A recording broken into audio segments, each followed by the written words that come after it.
Movie की शुरुआत होती है एक रिचुअल दर्शाते हुए जिसमें एक व्यक्ति बहुत अजीब सी चीजें कर रहा है।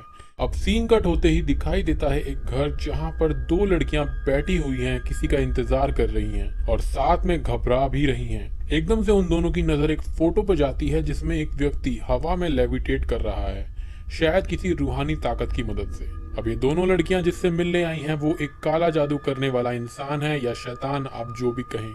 इसका नाम है ईसान होजा। एक औरत आके इन दोनों लड़कियों को ईसान के पास ले जाती हैं। अब इस ओझा के पास आने के बाद वो इनसे इनका नाम पूछता है। इन दोनों लड़कियों में से लेफ्ट साइड वाली लड़की का नाम है ओजनूर। यहाँ पर ये एक बात पूछने आई है कि मेरी जिससे शादी होने वाली है, क्या वो मेरे लिए सही है। जिससे शादी होने वाली है उसका नाम है कुदरत और वो इसकी आंटी का बेटा है। अब साथ में एक और लड़की है। ये कौन है दोस्तों, मैं बता दूं, इसका जिक्र सिकिन के पार्ट 2 में होगा जो कि बहुत जल्दी आएगा। ओझा कुछ मंत्र पढ़ता है और कुछ जले हुए कोयले के टुकड़े पानी में डाल देता है। वो ये कहता है कि रूहानी ताकत इसका जवाब तुमको खुद देगी। अब ओजनूर के साथ में बैठी लड़की के अंदर रूहानी ताकत आके कहती है कि कुदरत से शादी बिल्कुल मत करना, वो तुम्हारी मौत का कारण बनेगा, हमेशा दूर रहना उससे। अब 12 साल बीत जाते हैं। महीना और साल था मई 2009। एक सीन आता है जहां पर ओजनूर एक आदमी के साथ काफी लड़ाई झगड़ा कर रही है। यह व्यक्ति और कोई नहीं बल्कि कुदरत है जिससे रूहानी ताकत ने ओजनूर को दूर रहने का मशवरा दिया था। इनकी बातों से यह पता लगता है कि ओजनूर 4 मंथ्स प्रेग्नेंट है और इन दोनों की आपस में अफेयर चल रहा था क्योंकि ओजनूर कुदरत से जिस्मानी रूप से प्यार में थी। वो प्रेग्नेंट भी इसलिए हुई थी ताकि वो इससे शादी कर सके। तभी कुदरत गुस्से में इसको धक्का दे देता है और ओजनूर की हालत बिगड़ने लगती है। सीन कट होके हमको 3 लोग दिखाई देते हैं जो कि है एक कुदरत की बीवी नीसा, उसकी अंधी बेटी जायदा और एक पैरालाइज सास जो कि खुद से कुछ नहीं कर सकती। ओजनूर को ये रिश्ते में बहन बोलती है क्योंकि कुदरत उसका दूर का भाई ही था। अब ओजनूर हॉस्पिटल पहुंच जाती है जहां उसको होश में आने के बाद पता लगता है कि उसका बच्चा अब इस दुनिया में नहीं रहा। वह कुदरत से काफी गुस्सा होती है और इस हादसे के लिए और उसकी मुश्किलों के लिए उसको कसूरवार ठहराती है। कुदरत काफी रिलैक्स हो जाता है क्योंकि ओजनूर कुदरत की बीवी नीसा और उसकी बच्ची को जाके उनके अफेयर के बारे में बताने वाली थी। वो दोनों काफी ज्यादा झगड़ा करते हैं हॉस्पिटल में भी और कुदरत उसको एक एडवाइस देता है कि मुझसे और मेरी फैमिली से दूर रहो, नहीं तो सब कुछ जाके तुम्हारे पिता को मैं बता दूंगा। ऐसा कह के वो वहां से चला जाता है और ओजनूर एक बदले की आग में कहती है, सिर्फ तुम ही मेरा प्यार हो और कोई नहीं। इन सब टेंशन में कुदरत रोज शराब और सिगरेट पीने लगता है। वो उस रात घर वापस आता है और बहुत परेशान था। सोने के बाद उसको एक सपना आता है कि उसकी बेटी उसके पास आके अपने दोनों हाथों में 2 आंखें ले रखी है और कह रही है कि पापा ये मेरी आंखों में लगा दो ताकि मैं आपको देख सकूं।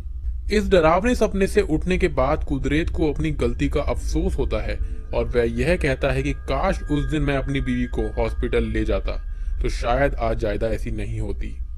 अब थोड़ी सी कहानी मैं आपको बता देता हूँ ओजनूर के बारे में। जैसा कि ओझा ने कहा था, उसने कुदरत से शादी नहीं करी। ओजनूर ने शादी करी थी अली इस्माइल से, जिसकी मृत्यु हो गई थी और अब वो अपनी सास के साथ एक विडो के रूप में रह रही थी। कुदरत अपने दोस्त के साथ थोड़ा डिस्कस करता है उसके अफेयर के बारे में, पर तभी ओजनूर का फोन आता है। वह ओजनूर से साफ कहता है कि मुझे कॉल मत करो और वो गुस्से में जा रही थी फिर से उसी ओझा के पास जहां वो शुरुआत में गई थी और वो कुदरत को पाने के जुनून में बिल्कुल डूब चुकी थी। ओझा के मना करने के बाद भी उसको कुदरत के लिए लस्ट था। अब यहाँ एक सीन आता है जायदा और उसकी माँ के बीच में। वो कुछ कह रही है कि मम्मी कुछ बहुत बुरा हुआ है और आप पापा को बिल्कुल मत बताना। यह मूवी का सबसे बड़ा ट्विस्ट था और मैं शुरुआत में ही समझ गया था कि यहाँ पर मूवी कैसे मोड़ लेगी और मैं उम्मीद करता हूँ कि मेरे काबिल सब्सक्राइबर जिन्होंने ये मूवी देखी होगी वो भी ये बात समझ गए होंगे। ओजनूर एक काली रात में पहुंच जाती है उस ओझा के पास। अब यहाँ ओजनूर अपने पास रखे हुए पैसे और सोने के कंगन ओझा को देकर कहती है कि कुछ ऐसा कर दो जिससे कुदरत बस मेरा हो जाए और अब ये जिंदगी और मौत का सवाल है। ओझा मान जाता है और कहता है कि मैं कुदरत की बीवी पर एक बिग स्पेल चलाऊंगा।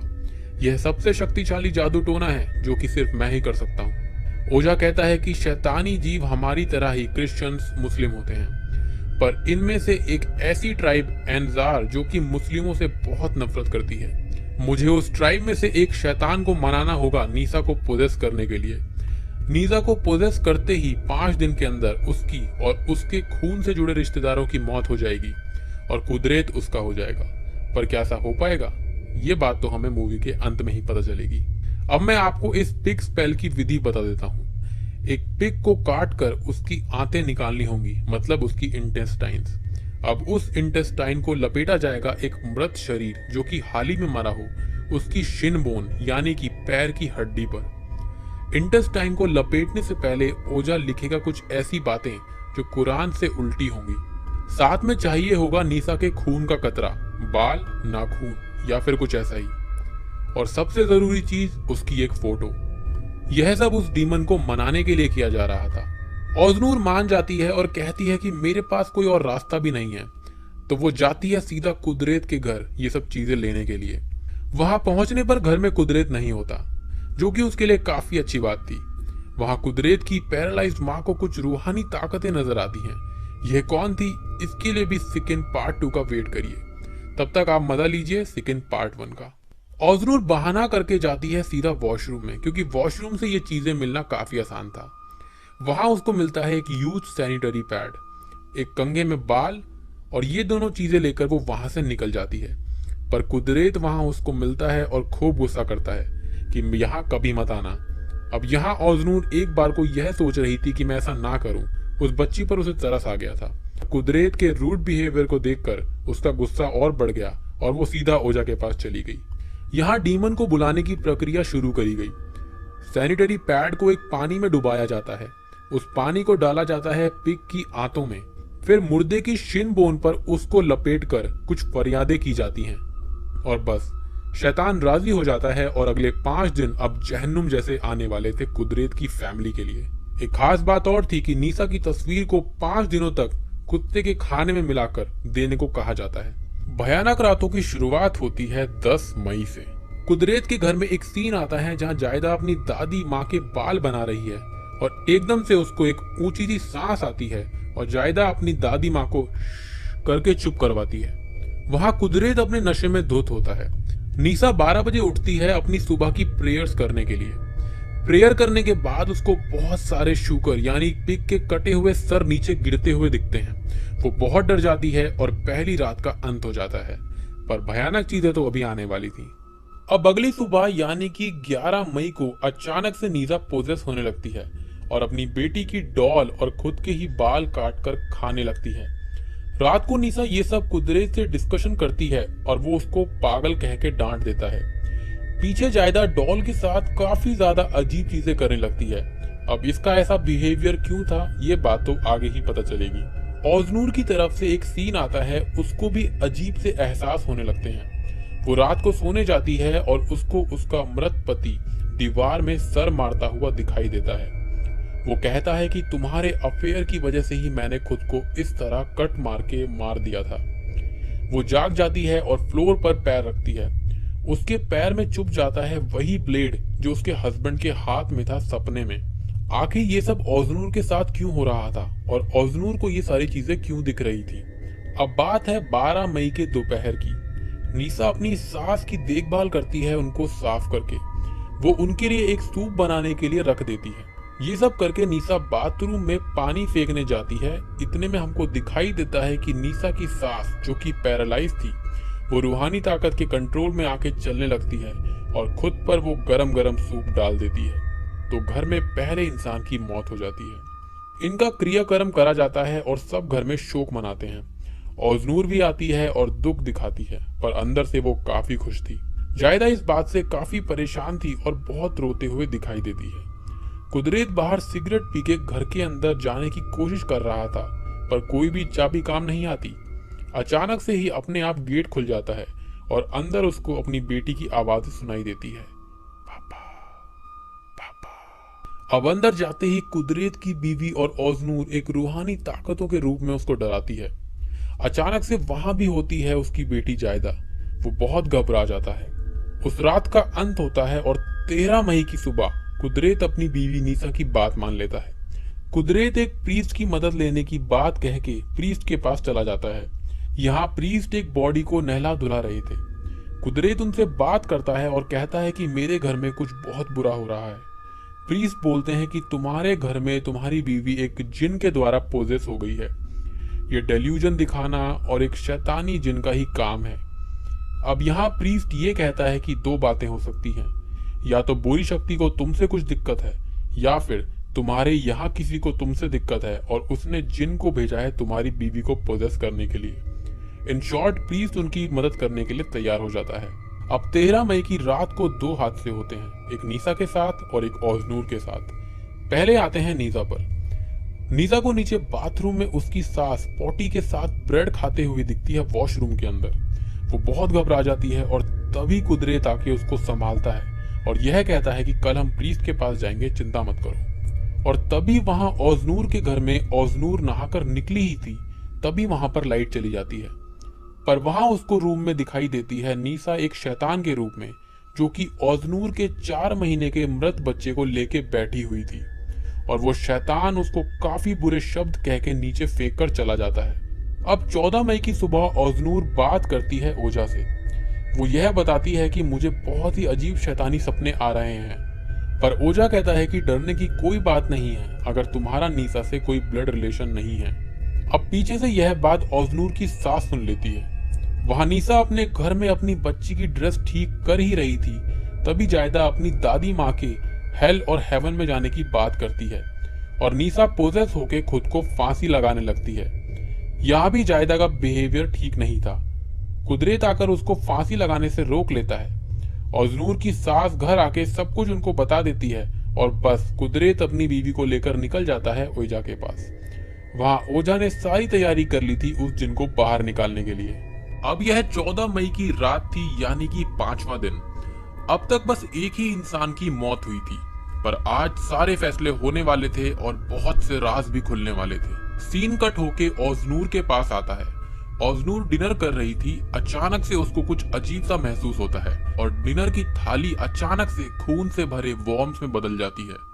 वो वोमिट करती है और उसके मुंह से बाहर आते हैं बहुत सारे वॉर्म्स। वो किसी को फोन मिलाने जाती ही है, पर अचानक से वो किसी को देखकर बहुत घबरा जाती है और उसका पूरा शरीर टेढ़ा मेढ़ा होने लगता है। उसकी सारी हड्डियां टूट जाती हैं और ओजनूर की मौत हो जाती है।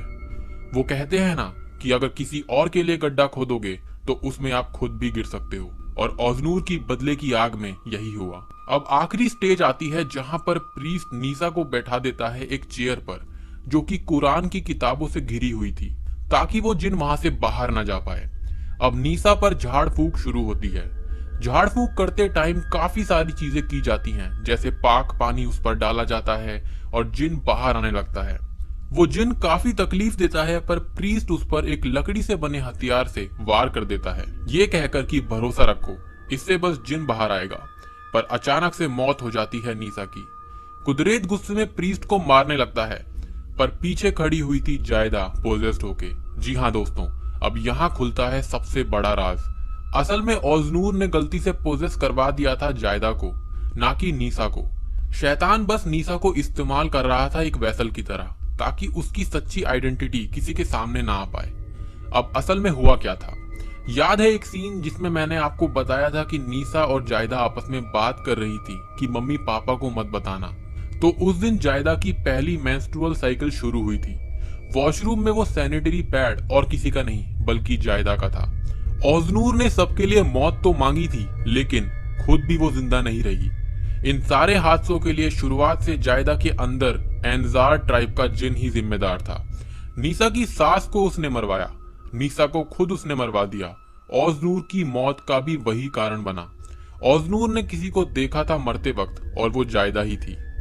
और फिर अंत में वो शैतानी रूप से देखती है अपने पिता को और बूम, मूवी खत्म। पिक्चर के एंड में कुछ सबटाइटल्स दिए गए हैं जहां पर यह लिखा हुआ है कि ये एक असली स्टोरी पर बेस्ड है। जैसे कि वहां पर यह लिखा हुआ था कि एक 44 साल का आदमी, एक 33 साल की औरत और उसकी 11 साल की बच्ची मॉस्क में मरी हुई पाई गई। किसी को भी उनका मौत का कारण नहीं पता चल पाया, इसलिए वहां का जो प्रीस्ट था उसके ऊपर सारी सस्पिशंस डाली गई। अब थोड़ी सी बात करते हैं कि एक्चुअल में मूवी में हुआ क्या। शुरुआत में एक जिन ओजनूर की दोस्त के अंदर आया था।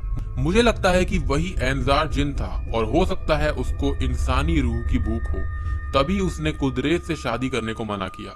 और ये भी हो सकता है कि ओझा उससे मिला हुआ हो, क्योंकि यहाँ पर कई सारे ऐसे हिंट्स मूवी में हमको दिए गए हैं। शैतान को इंसानी रूह चाहिए ही होती है, ये सब हम जानते हैं, क्योंकि शुरुआत का जिन और अब 12 साल के बाद वाला जिन मुझे काफी सिमिलर लगा।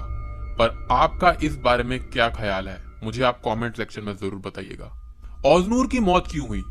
क्योंकि जिन जिसको पोजेस करेगा उसके खून के रिश्तेदारों में आने वाले सभी लोगों की मौत हो जाएगी, यानी कि जायदा की माँ, दादी, कुदरत उसका पिता और ओजनूर यानी कि उसकी आंटी।